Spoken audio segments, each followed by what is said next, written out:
so please be patient. Ko Four Peaks te maunga e rui ne taku nākau, ko hai te moana te awa, e tupu aki o ki Woodbury, e noho ana, the wrong way, sorry, e tupu aki o ki Motueka, and e noho ani ana o ki Woodbury. Ko Danette aho, tēnā koutou katoa. So yeah, I'm from Barkers Creek, and actually this photograph is taken from our veranda, which I love. So I have a real connection to the Four Peaks, and they are the mokopuna of Tarahoa, and so I kind of like the fact that we get to look out on them, yeah, and hui te kerekere. And I guess as well, I'm from a family of 4 children, and I have 4 sons, so kind of all connected, and actually that word seems to be coming up again and again today, so that's also a theme of my talk. But yeah, so Barkers Creek originally probably came to the spotlight 2014, but also before that, when there was a newspaper article that came out that said eCan had done a study and that Barkers Creek was the dirty little creek that was kind of affecting Waihi. Which was a little bit of a slap in the face. Yeah. We didn't actually realise that eCan were doing a study at that time. And so the study came out and said that we were proportionally high in terms of the nutrients, particularly sediment and phosphorus that were coming into the Waihi. But as a scientist, so my background, actually, I have a Master's of Science in Environmental Geology, but I'm a farmer and I do work for DINS. My main focus for my work is contaminated land. So of course, whenever there's a scientific paper come out, I'm all over it. I'm endlessly curious, so yeah, I'm a bit of a geek. So when this paper came out, I obviously had to read through. I was like, no, you don't come out and put a paper out that makes such kind of sweeping statements without understanding the context of where we're at. For example, we're in a catchment, whoops, went too far. It's quite different. On either side of us, as we have the Hai Te Moana, and on the other side we have the Waihi Rivers.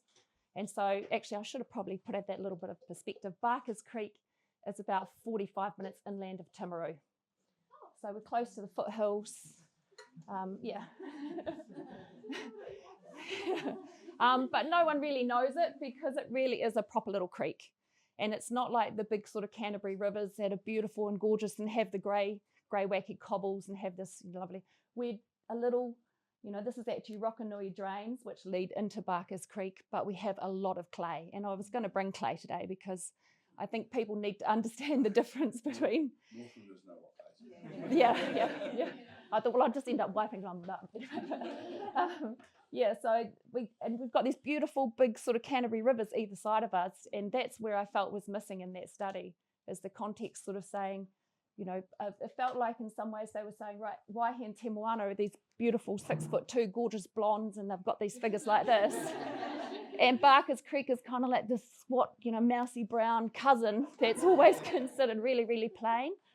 And so for me, I felt it was really important to understand that even if we walked off the land, we were never suddenly going to grow 4 foot and become blonde haired. We had to actually understand what our catchment was about and what our strengths were. And so that kind of started us. So for a couple of years, I kind of faked it until I made it. Every meeting I went to, I just said, oh yeah, I'm here for Barkers Creek. Yeah, I'm the Barkers Creek group. And there was no group. And so, yeah, and then eventually I got 4 people along with me, and then we got to start getting some traction. I was like, I really need to start creating a group. And so eventually I bullied 15 of the 17 farmers in our catchment to join the group with us. So, yeah. And there's quite a few of them are happy to be bullied. Like there's some, kind of more redneck farmers, of which my husband is one. Who's kind of, just tell me what I need to do. I don't need the science. Just tell me what I need to do. So yeah. Anyway, so that's sort of where we're at. It's quite a complicated area, and as you can see, it's not easy to control the waterways. There's so many of them. So it's not like we've got one river. We've just got multitudes and multitudes and multitudes of drains and waterways, and yeah. But the work we do, we feel we've been doing quite a lot of mahi. We've done some eDNA sampling. We were one of the first groups to get the Waituwhera o Te Taio funding through the EPA. And that was sort of, again, just that drive. We'd heard about eDNA, no one else in our area had. We're like, oh, this sounds amazing. We're going to give that a crack. And it was really cool because it actually showed that even though we were average in terms of our score, we're just sitting on 99, which I'm sure lots of you now know the Tiki Index, so we're sort of average. Waihi River, which was our beautiful big blonde cousin, was only like 103. So like, yes. And we also monitored in the catchment for pekapekatoro, the long-tailed bat, which actually endangered and only found on this little area around us. And all of the farmers like go, no, we don't have any of those bats. No, we don't have any. And I had heard they're quite difficult to tell because they look just like a drunken moth when they fly. They're very little, and you don't, even if you see them, you're not sure that you've seen them. So this was actually the sonar from our farm. And the gullies were planted out some, but they love flying under canopy over water. And in one night, we got 900 individual readings of these bats, which I'm pretty sure it's the same 30 bats, just back and forth, back and forth, back and forth. But, you know, yeah. So that's kind of was the start of getting a lot more involvement with people, because now you can start to say, oh my, you know, we've got the long tuna and fin tuna, we've got the short fin tuna, we've got galaxids, we've got bats, you know, we've got all this different stuff sort of happening. And that just meant that people, when they were sort of just tell me what I need to do, then all of a sudden my husband was coming in and saying, I fenced off that gully. And I was like, really? And he's just plant it now. Yeah. Just like, yeah, thanks. I've got plenty to do. So yeah, there has been a lot of riparian planting. For example, on our farm, we've probably put in, I'm not quite sure because it's taken me about 24 years, but around 15,000 to 18,000 trees. And a lot of the other guys in the catchment have done the same thing. And the other thing, a lot of sort of science. And as a scientist, I definitely geek out on science, but I've realised that it's not just about the data, it's about the people behind the data. You've got to have those relationships and that connectedness to make that change. And so that's one thing. As a geologist, I normally don't like dealing with people. I like looking at rocks. So that's why I'm like freaking, but yeah. And so these are just some of the examples, but I also wanted to point out that for me, farmers, as a lay people, they're amazing scientists. They already know how to observe. You know, they're always observing their stock, the pastures, the pests, the whatever. They're already in that space. And so if you can find a reason for them to observe the environment and to judge it, then I think you're kind of already on that path. And so even in 2014, and this is kind of before we created a catchment group, so there were also other people in the area. So Kiri, she has been for years and years now, every time she fences off a creek, every 2 years she goes back and she just takes photos of the rocks and the substrate and the creek and what's happening. And now it's starting to create this really awesome picture. We're starting to get longitudinal stories. So it's been really cool. So just recognising that, even though some of the people in our group are lay people and redneck farmers, they're still really good, but, you know, really good observationists. This was just one of the areas that was really problematic for us. And a little bit interesting, for example, the ECAN study pointed out in the sampling they did that the phosphorus at the top of the catchment, before it even started being farmed, was already higher than the guidelines. And actually, when it came, it actually dropped as it went through the catchment and then sort of spiked again at the end. And so again, that was part of the story for me. It's like, well, how in the heck am I and a farmer going to try and bring phosphorus below the guidelines if it's already well above? I'm kind of stumped already. So this was one of the areas we identified, which was this really massive landslide. And I think you can see from the tiny pine trees on it how massive it is. And this is Barkers Creek down the bottom. And you can see how active it is. Sorry, this is me geeking out as a geologist. But you can see how the landslides actually push the creek over. And so you can imagine every time it floods, you've got a landslide and clay, which by the sound of it, a lot of you, I'm sure, are very empathetic when it comes to this. We have that muddy brown water coming out of our catchment. Yeah. So how do we fix that? Well, yeah, quite tricky. So a lot of riparian planting has, fencing and planting has gone on. This is actually the high school farming academy. Thanks. And they came out, they were like, actually, have you got any fencing? Because we need to do some NCEA credits. And I'm like, yes, we do. We've definitely got some fencing for you. And at $50 a metre, a lot of the farmers in our creek are actually deer farmers. At $50 per metre of creek, you know, that's quite, it's not like we're just putting up 2 hot wires like a dairy farmer does. You know, we're having to put up deer farm and so deer fencing. So it's quite, I haven't added up how many kilometres of fencing we need to do because I think I'd probably just halt in my tracks. So I'm just recognising that the work we do, it's probably taken 50 years to get us in this shithole and it's going to take us another 50 years to get out. So, yeah. And so then we're sort of coming now to, so this is actually the same spot. Thank you. Everyone knows that stuff is all cut in. Yeah. And so I just thought it was kind of nice to know, and actually this is only just from a couple of weeks ago, this is the 27th of March.